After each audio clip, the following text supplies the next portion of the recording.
In an era defined by constant change and innovation, the importance of skills intelligence cannot be overstated.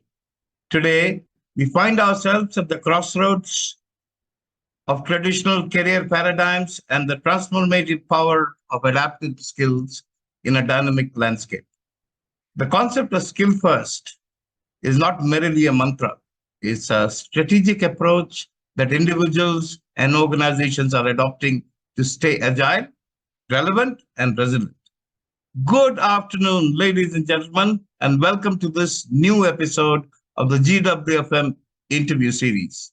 We are thrilled to have you all join us today for a conversation that drives into the very heart of the dynamic landscape of work.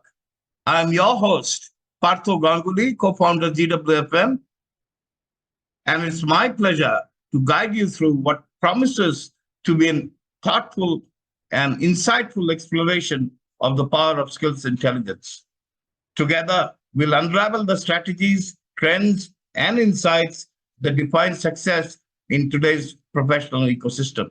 So sit back and engage and get ready to absorb valuable insights that could redefine the way you perceive and navigate the ever evolving world of work.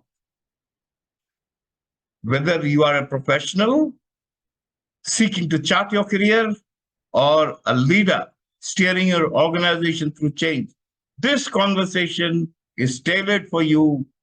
Join us as we explore the profound influence of skills intelligence in navigating the complexities of the modern workforce. We are privileged to have with us today VishalPradhan, Head Product Management at iMocha. Vishal is a distinguished expert in the realm of skills intelligence. Vishal is here to unravel the intricacies of navigating today's professional landscape with a keen focus on skills intelligence. Ladies and gentlemen, presenting Vishal Pradhan, Head Product Management at iMocha. Welcome, Vishal. Thank you so much, Partho, for your kind and nice words. I will try to do my best to answer your questions today. Partho. Yeah, thank you so much. Shall we start by introducing yourself and tell us about your association with iMocha? Yes, so I've been associated with iMocha for around 2.5 years now. And before that, my career has been totally into product space, right? I've worked with companies like ADP and then with Nice Systems, more into HR tech business and products. With iMocha, I have an interesting little story of how it started, right? I joined iMocha 2.5 years back, and then it was a skills assessment organization, right? Like we used to deliver skills assessment with a platform on where the skills can be validated for, I'd say, for talent acquisition, and even in bits and pieces for talent development we were doing at that point of time. And then when we went to the whiteboard, right, and we started thinking with the co-founders, right, with the founders, what should be the journey that we take ahead in the next couple of years or 5 years down the line? Where do we want to see ourselves? We found out something very interesting, that the skills intelligence, a lot of that we were already doing, right? Because we were looking at the market, we were looking at our customers, and then finding out what are the different kinds of job roles and job profiles that they are hiring for, and they want to develop talent for. And then we had a team that used to analyze those job roles and make sure that we identify the right kind of skills to be assessed for them. Right?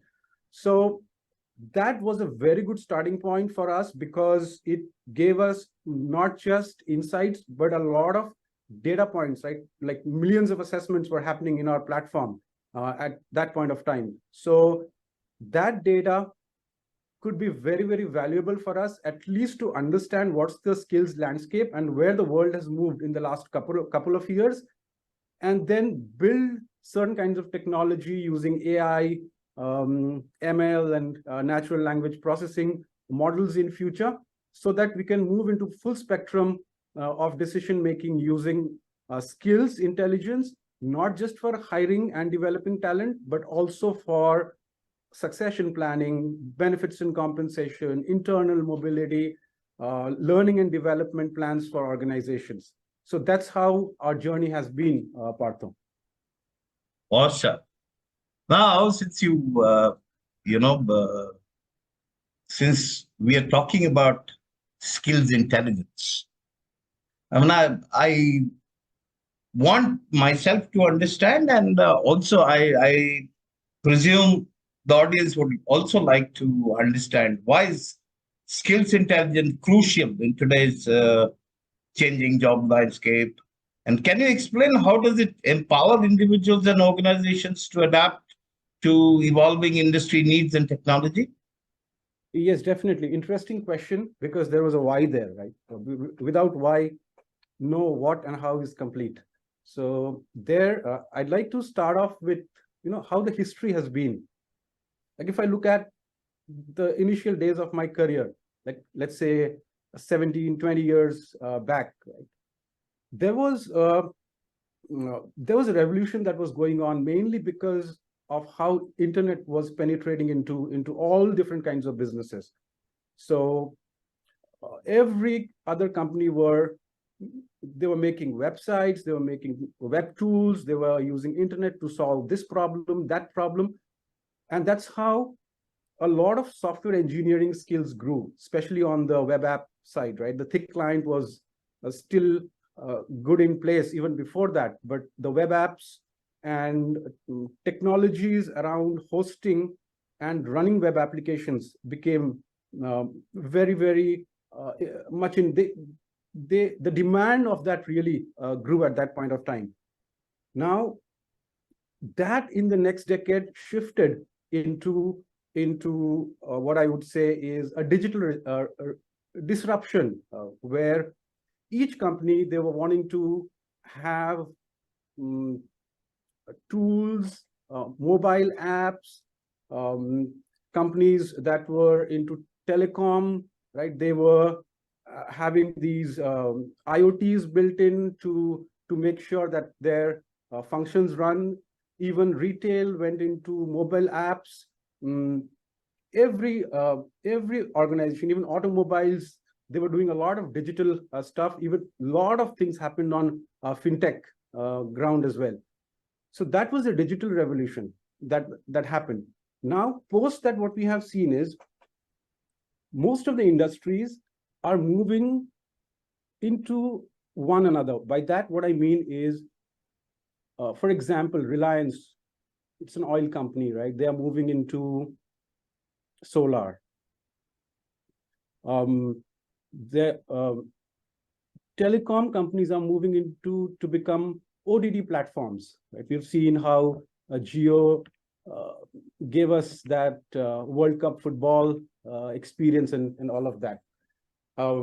There are several other companies who, let's say, retail is getting into a pharmacy because they're delivering medicines. Now, with that also comes the testing part of it. So they're becoming a kind of labs as well. If you look at automobile industry, they are becoming an electric company where they're investing a lot into electric vehicles and also into gadgets and tools which is needed inside the car, right?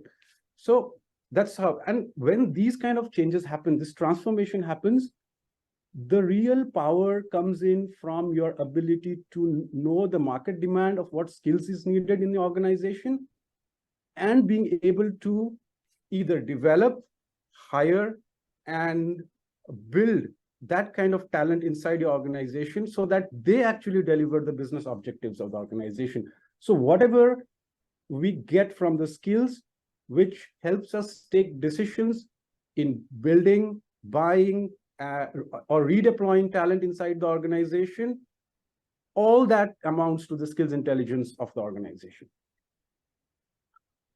Since you mentioned about collecting data on skills, how is it done? What are the methods and processes used to collect data and insights about the skills that are in demand in the job market? And What role does technology and data analytics play in this process? Also, I mean, we'll go later. We'll try and understand how organizations, uh, evaluate skills of their employees and all that. Right. So primarily there are two things here, right? Skills also run as a typical, I'd say, supply chain system. It's not very different because on one side there is a demand of skills that's needed to meet the business objectives of the organization, to remain competitive in the landscape, to have your growth plans for your business intact. For that, what we do is we use several means to collect skills data. By that, what I mean is right from looking at the job postings, those are traditional ways, right? Looking at job postings, looking at your HRMS job descriptions, the different job codes that you have inside your organization, the roles and responsibilities defined, the competencies, etc. Internally. Externally, you do conduct some primary and secondary research to find out what are similar industries doing across the globe. So those kind of efforts are more into manual intensive, where you need to do a lot of, where you need to actually deploy a lot of workforce to find out that kind of information. And second, just finding out that information may not be enough.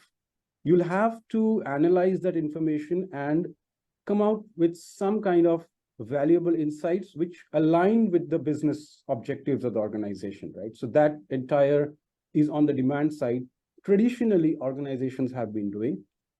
Now, with the technology and the AI coming into picture, with advanced machine learning models, generative AI, natural language processing also becoming very, very powerful these days.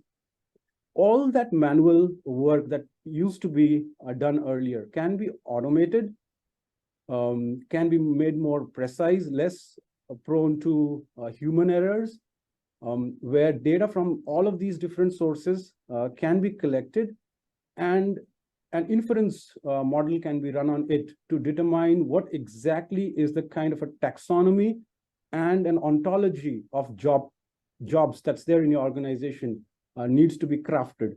That becomes the basis of the demand of skills that you have, right? That's one part of it on the demand side. On the supply side, right, like you need to find out ways in which an organization can validate the skills of the people, the internal employees, and of course make sure that the people that you hire are aligned with the kind of job architecture that you have defined. So for that, there are several models that can be used. Traditionally, we have used self-rating, peer rating, 360-degree feedback, manager feedback, self-rating, etc., along with the skills assessment. But now what is more interesting is that AI can also look into your work data.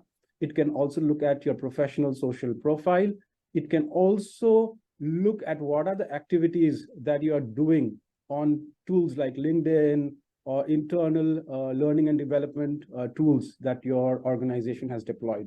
So with all of these data coming into picture, there's a lot that you can learn and infer about the skills your employees possess. Awesome. So now, see, this is naturally bringing me to one thing that intrigues me as well. I mean, how you mentioned a few things, but what tools and techniques are commonly used in skills assessment?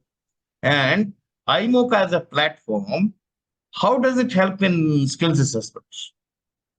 All right. Very interesting question. I think it is complementing to the earlier question where you asked the larger breadth of things more on the strategic part of it. But then if you don't have the right operational moves, your strategy just remains a strategy and never becomes an execution, right? So yes, So skills assessment uh,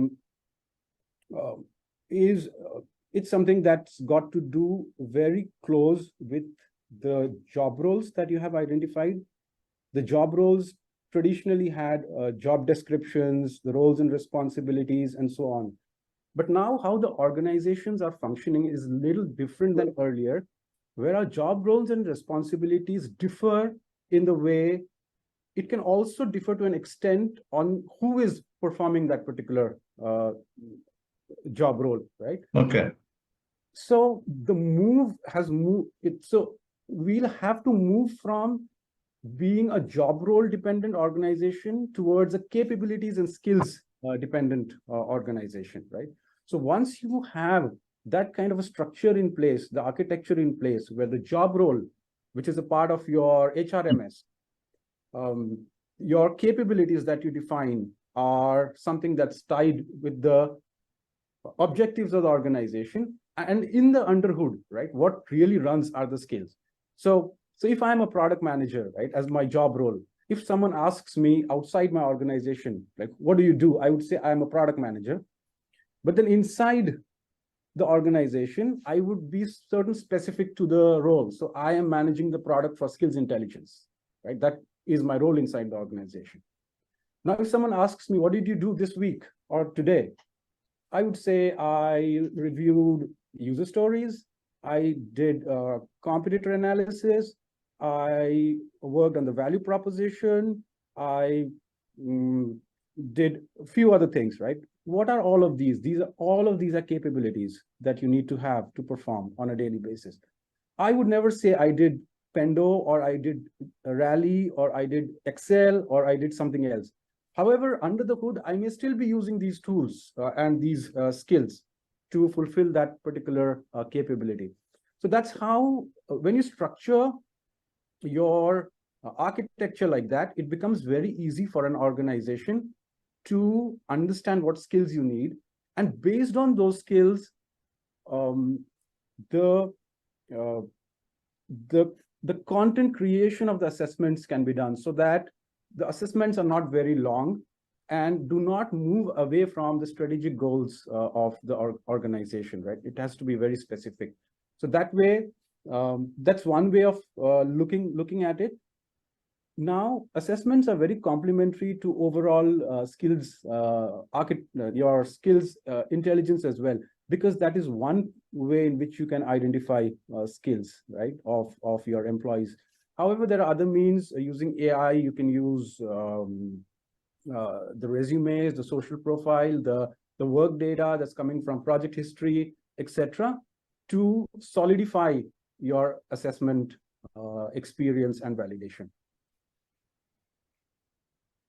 All right.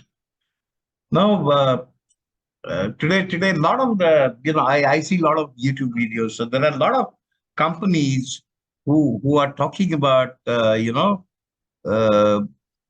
transforming themselves into skills first organizations. Well, I do get the hang of it, but to understand it more deeply, uh, I would like to understand uh, how skill assessments uh, on an individual level and on an organizational level, how does it affect decisions for an individual career decisions or in an organization HR decisions? All right. So I take it with a broader spectrum on the skills intelligence part of it, and not just the skills assessment part of it. Now, once you have the skills architecture, which is actually the job architecture of your organization, because in a skills first organization, what you actually mean is that the job architecture, the most critical part of the job architecture that you have defined for an organization is going to be skills, right? So when the skills become the most critical part of any job architecture, the job profiles in your organization, you would be able to find out, like a company like iMocha, right, would be able to find out what are the different related job profiles that exist with the help of the skills adjacencies, right? For example, just to keep it simple, if I know how to make tea and I'm an excellent tea maker, I know the technology behind boiling water and, let's say, sugar management. I know that, right? And I know how tea management needs to be done there, right? So with my skills here, I can easily also become a coffee maker, right? I can also become a soup maker because the skills are quite adjacent to each other. Now, with that kind of a finding, what we can enable organizations to do is both the ways, for the employees and for the organization as well. For the organizations, we can tell, okay, these are the kind of job roles that's getting redundant because of, let's say, automation, AI adoption, and other disruptions happening. People are perfectly fine and they can learn things, reskill, upskill them, and move into these kind of a job roles. You know what? That these are the job roles that are very adjacent or very related to what these people were doing. So with very minimal investment on trainings, you can convert these people into something that is more aligned with your future. All right. Now there are skills and assessments, and then there are skill gaps. Right. Now, what strategies can I, as an individual, or the organization that employs me, employ to bridge skill gaps? Right. So I'll come from the employee side, right? Like employees, they cherish their career more than the organization. Let's be frank here, right? Yeah. They want a career for themselves. So any organization that is able to provide that kind of an environment where the organization passes a message to the employees saying that, you know what, we care for your career. We want you to grow and not be stagnant in any kind of a role that you are into currently, right? So if that's the kind of a message that goes out, it may not be enough just that you just send emails to employees saying that, right, on certain cadence. That may not work out. The employee needs to see that happening on ground and that working. So one of the things that can really work out is with the skills intelligence that you have, you would be able to build out career paths for your employees and show it to them, and they can choose a particular career path. At the end of the day, they would be developing skills, right? If for anywhere you want to move, you want to move to product management from engineering, you want to move into sales from customer success. So any kind of a move that you need to do, there would be certain skills that they have, and certain skills need to be developed. The only thing that really works here is how motivated your employees are in that direction. How skills intelligence come into play here is that with all the skills data that you have gathered, right, for an organization, it can feed into the LMS and LXPs of the world, right? Most of the LMSs are becoming LXPs now. For an LXP, it's a vital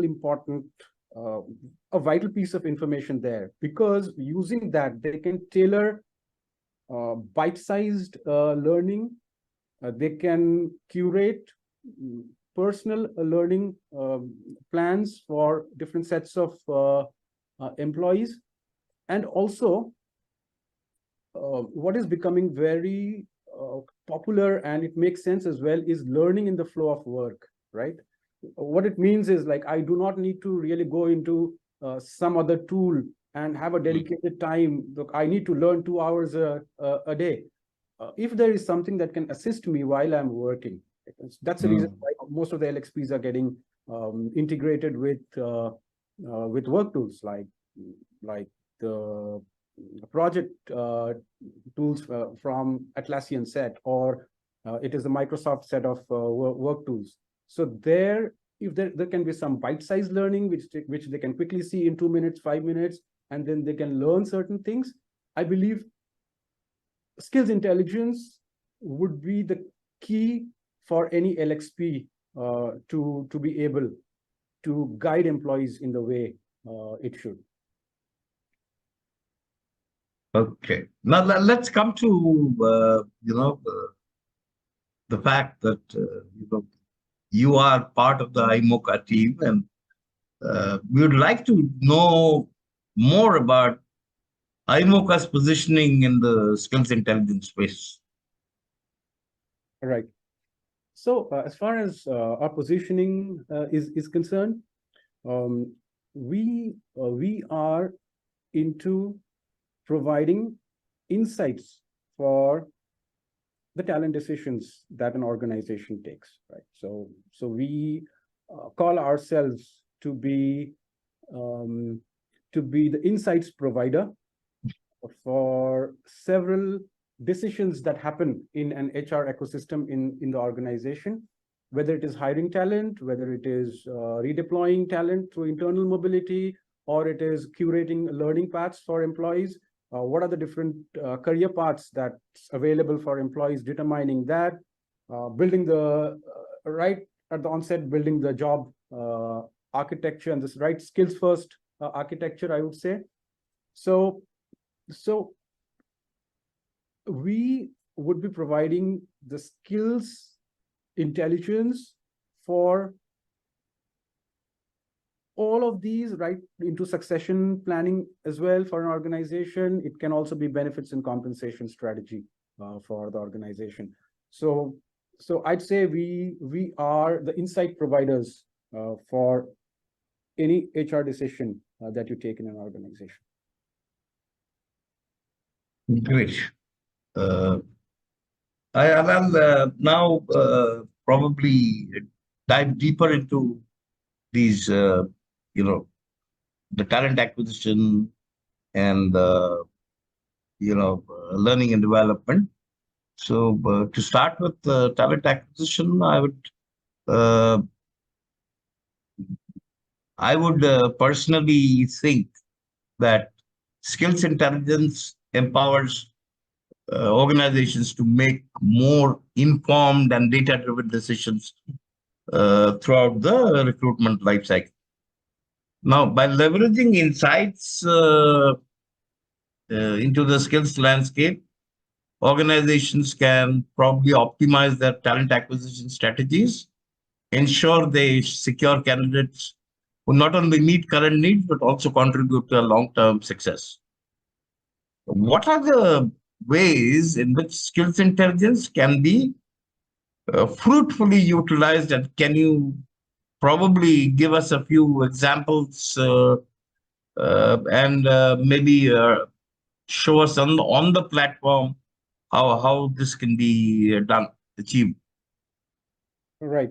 So on the talent acquisition part, right? Like you, in the first place, you would like to hire someone who is you would like to hire someone against a benchmark in the first place, right? Like we always say the next person I want to hire is someone like Mr. X or Mrs. X, right? Like that's what we want to do. Now, how does that intelligence come from? That comes from the skills architecture of your organization, right? For certain job roles, you know how an ideal candidate or how an ideal employee looks like in terms of the skills and the proficiencies that's needed. That's a vital input because you already have the architecture in place. That input can be given to talent acquisition so that the skills that they assess during the assessment interview or in the hiring process, we collect that kind of skill information of the candidates. That is benchmarked against something which is very concrete to that particular organization. Now, the second thing here is, and I always believe that human beings are always supreme to AI, because AI learn from humans at the end of the day.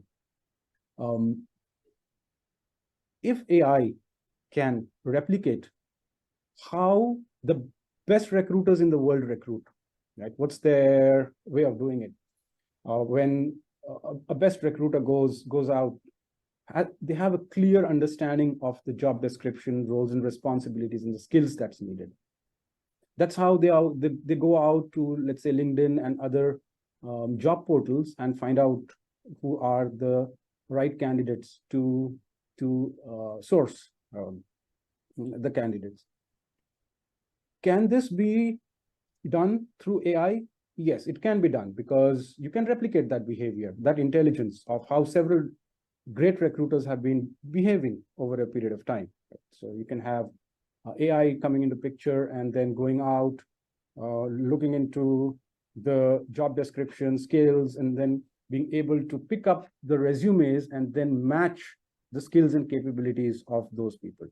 That is going to reduce a lot of work of the recruitment. Right? It's going to significantly reduce the work, and then the recruitment teams can work on something which is more valuable. That's the candidate experience. They can talk to the candidates. They can design some personalized way in which they can make the candidate experience better.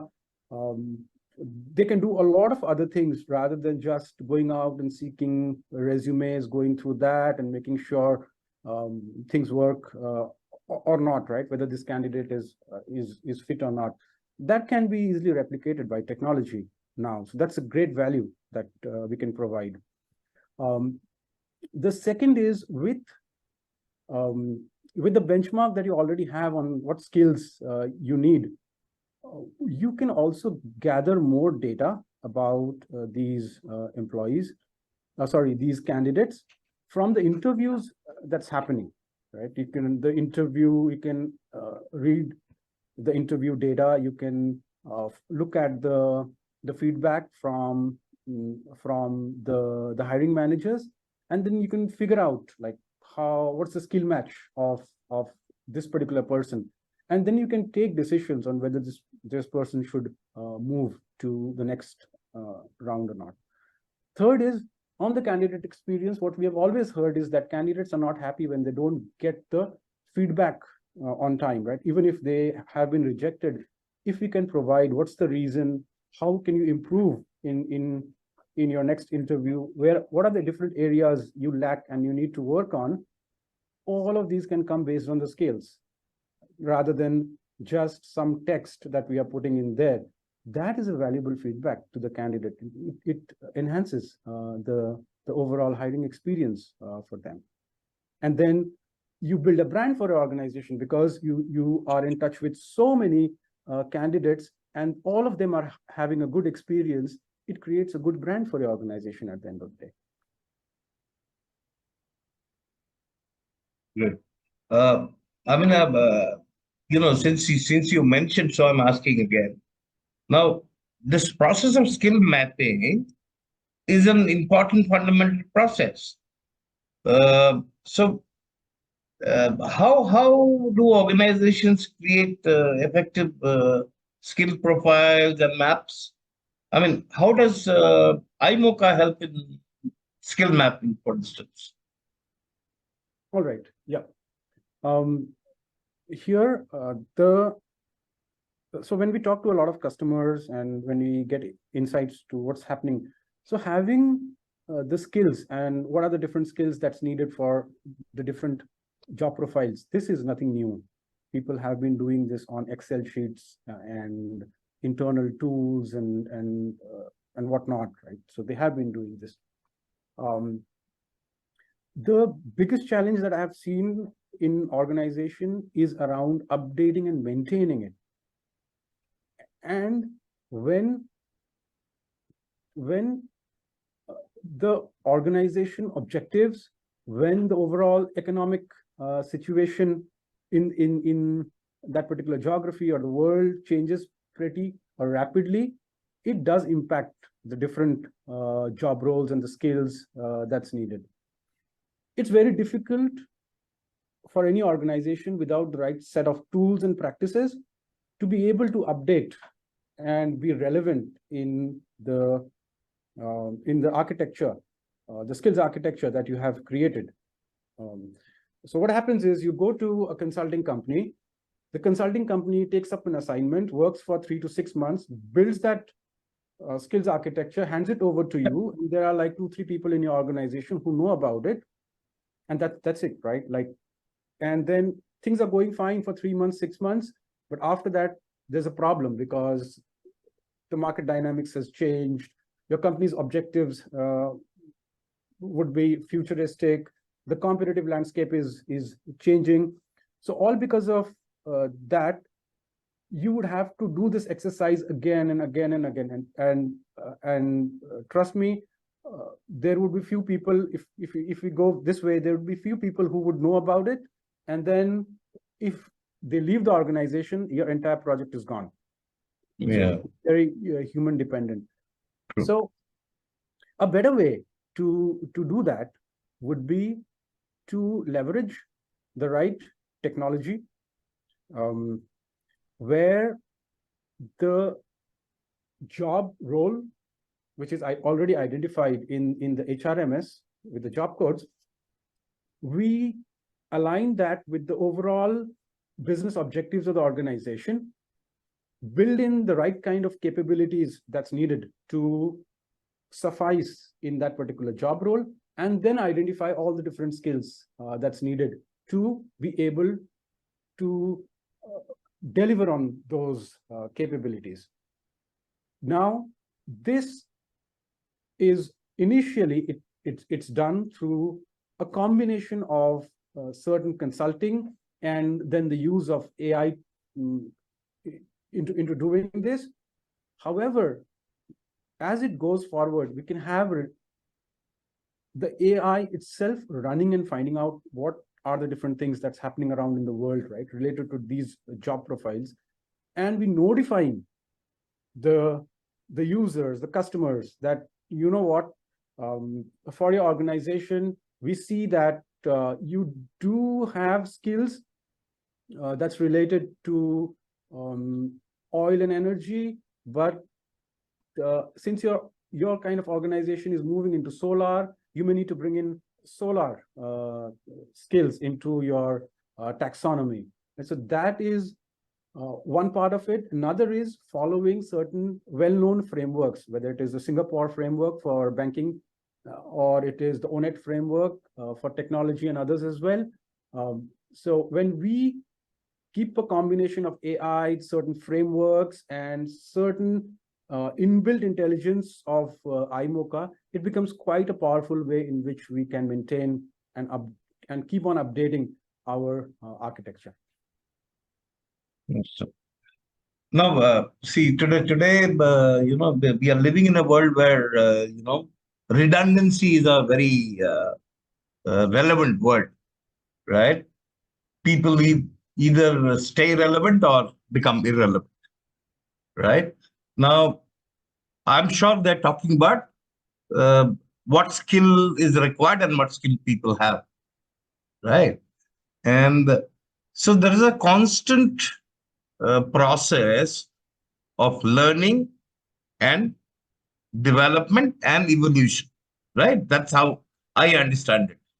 Now, my question is, how does skill intelligence encourage skill-based learning and development? You had shared a few points earlier, but can you share in detail? All right, yeah. So I don't think that there's any problem in people to learn, okay? Because since we were born, we were learning something or the other. We learned to speak, then we learned to write, then we learned to, even before that, we learned how to walk and other things, right? Like we started learning a lot of things since we were born. And in the pandemic times, there's something around 40% of the people changed jobs. They moved from one job to another. Had there been no learning, I don't think people would have moved jobs. So inherently, there's no problem in people to learn. I believe the question is what and when to learn, right? And why to learn that in the first place. So if there is a convincing answer to the employees on why you should learn something, what is that you need to learn, and what is the outcome that you get, that's basically on the why part. If these things are pretty much clear, it adds a lot of value to the learning for an employee. Generally, what happens is we open up the LMS with a lot of content, and we expect the employees to go there, find out things, and learn. That way, it hasn't worked. That didn't work out, actually, because the employees don't see a relevancy there. And if they ask a question, why should I do this? They are not able to find out an answer to that. So organizations, I believe, should focus on the why part. And that comes from the career and opportunities that a person needs for his career. I believe organizations should move out and be more flexible in their approach, where they look at the wholesome growth of the employee rather than just what is needed at that point of time. They can be more futuristic. That's where skills intelligence comes precisely into play, where you can predict and know what are the different things your organization is going to venture out into the, let's say, next year, 2 years, and it does take some time for people to build skills. That way, we would be able to keep the employees motivated and show the right kind of learning content to them. So that's one part of it, right? So the other part of it would be for the organizations, let's say for the HR teams, where they do not have to do a lot of manual work, calling in people for trainings and then designing, curating programs and all of that. All of that can be taken through bite-sized learning in the flow of work. So the investments and the dollar value which companies spend on doing so many trainings, etc., which is more on like spray and pray mechanism, that can seriously get reduced, right? So that's a real value for any organization. Awesome. So finally, after this absorbing conversation, what I understood, I'm sure listeners would also appreciate that learning.